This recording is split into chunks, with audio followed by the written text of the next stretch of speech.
السلام عليكم ورحمة الله وبركاته. أويسيس معادك الصومالي ناشونال كوليج waxaa ogeysiinayaa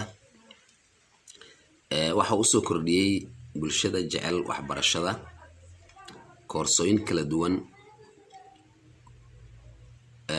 sida koorso caafimaad ah oo ku baxaysa luqadda Englishka. Koorsadaas waxay socon doontaa muddo 9 bilood ah. kadib dhamaadka koorsadaas ardaygu wuxuu heli doonaa shahaado dibloma ah insha Allah taala afmeeci doonta. koorsada waxay ka socotaa dugsiga Somali National College ama macadka. fadlan hadda diiwaangelinta way socotaa, wadna isdiiwaangelin karaysaa. ku soo dhawaada. macadku waxa kale oo indeer in leeyahay koorso ayaduna loogu talagalay carruurta yararta ah hadda doonaysa waxbarashada inay ku soo biiraan waalidiintu ay rabaan la doonayaan waxbarashada degdeg ah.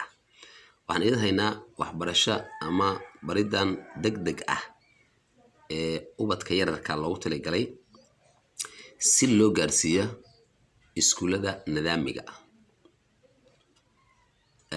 waxaan ugu talagalnay insha Allah taala muddo gaaban oo kooban in aan ardaygu kaga gudbina dugsiga hoose uu la qabsan karo dugsiga dhexe insha Allah taala sida ay rajadu tahay.